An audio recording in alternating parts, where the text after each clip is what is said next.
did to find our way to the butterfly hooks. From where? From close guard, right? Break down, wheelbarrow away, create a space there. Okay, what's the second method? Top knee elbow escape. That's like an elbow escape, we call it top knee. So it's the top knee elbow escape, right? More space, easier to do. It allows us to deal with him preemptively bailing, which he will if we send a bunch of times. Yeah? Cool. Third way, we'll do just 3 now. The next way is going to be from half guard. Okay, so let me do this one here. That sounds like right there. Okay. Come on. So what's your name? Max. Max is on top. So he's got me there, crushing in half guard. Something like that. Okay, so he's got everything he wants, right? He's got the arm hook, he's got the head, he's got everything he wants. Everyone come around and have a very close look, because this is subtle stuff. Okay, so the first thing I'm going to do, if Max's foot was up like that, okay, so first thing is my feet could be 3 basic positions. They could be feet outside, which I generally only want to do if I've got the arm hook. They could be feet inside, or they could be a lockdown, right? So there's the main 3. The other one will be open guard, open half guard, like a Z guard or what the Americans call knee shield, okay? Okay, so my feet now for this one are feet inside, got it? My right foot, see I'm using the sole of my foot on top of Max's foot. You see, and I'm going to pull it to the ground. See my heel is behind his Achilles tendon. Okay, now Max is very flexible, but if most people aren't, when you pull their heel down, this knee come up a little bit. Yeah, see, right, that happens. Okay, so that's kind of what I want. It doesn't matter if he doesn't, but that would normally happen. I grab that and I want to stop. I'm going to say stop the heel. Don't actually stop the heel, but pull it down like that. And now, watch what I'm going to do. I'm going to get my left foot and I'm going to put it near my butt. See here, near my butt. What do you call this thing? We call it dustpan and brush. You know, is that what you call it? Yeah. Trash, dustpan. Okay, so this is the dustpan. The inside of my thigh is the brush. My whole body's going to rotate till it goes on my hook. You see what I did? So I didn't try to get my hook in like you know, fish it in.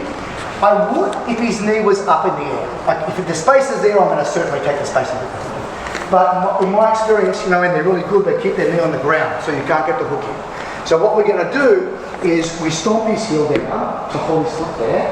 We put the dustpan here. Now watch what I'm doing. Everything turns except the left foot. So that left foot stayed right there and we just rotate. Now if I can do that, his leg has to be on my hook. You see what I'm saying? So don't move the left foot. So the dustpan stays and everything rotates from 6-12 around to jet lag 4-10. Something like that. Right? So like that. Now he'll be on the hook. But see my little old hook, I've got small feet. So do you see my toes pointing upwards? Max, right there. So I've got him here, I've got him there, I've got him on the hook. See my toes pointing to the roof?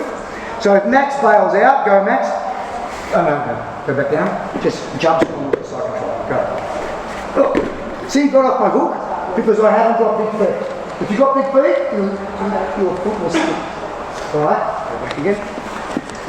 So here's the important part. Once I get him there, watch. I'm going to turn on my left hip. Do you see which way my foot's pointing now? So now when Max bails, go bail Max. He can't get off that hook because he's not pulling against my foot anymore. He's pulling against the front of my shin. So I want you to differentiate between these 2 things. Putting the hook in and setting the hook. They're two different things. So one task is to get that hook in that fish's mouth. The other task is to set it. We're not up to barbecuing the fish yet. That's going to come soon. Alright, so I want you to get your hook in, but then turning on the left hip. After I'd done this for about 10 years, that was the thing that, you know, like made it go from 60% to like 90%. So that was the, you know, the money move, right? When I turned to do that, that's what I call now the crux of it, right? And then he'll bail, or not bail, he'll normally bail. If he bails, same thing, follow the fish. He doesn't bail, we just lift him up with that left hook and put the other one in. Got it? So what's the other one? What's the first thing I'm going to do here, right now? Yeah. Feet go where? Inside. And then I'm going to stomp the heel. Yeah, right, it's being funny. And then the left foot goes, the dustpan, near your foot. Does that move? No way. Everything rotates. That swept him, it swept Max's thigh onto my foot. And now he's on my hook, what do I got to do? Set the hook, turn onto your left hip with your knee and toes pointing that way. Now he's never getting off that hook. Then you can elevate him up and get him on your butt fly. Got it? This is so cool. I guarantee you'll use it within the week because half guard happens so much. So I am never, just doing front here, I'm never, whether something's overly complex or whether it's really simple is irrelevant to me. We do really complex shit all day. We fly helicopters and text people at the same time. I've got friends who do that shit anyway. I'm always telling them, put the phone down. We're going up a canyon. Like, can you really? But people do complex shit and we're really awesome at it. And then sometimes there's like the simplest thing, like resetting the modem, you know, like, but you only do it every 2 years, so you forget. So I don't think complexity or simplicity plays a role in whether you get good at something. I think the only thing that matters is how often do you get to do that thing.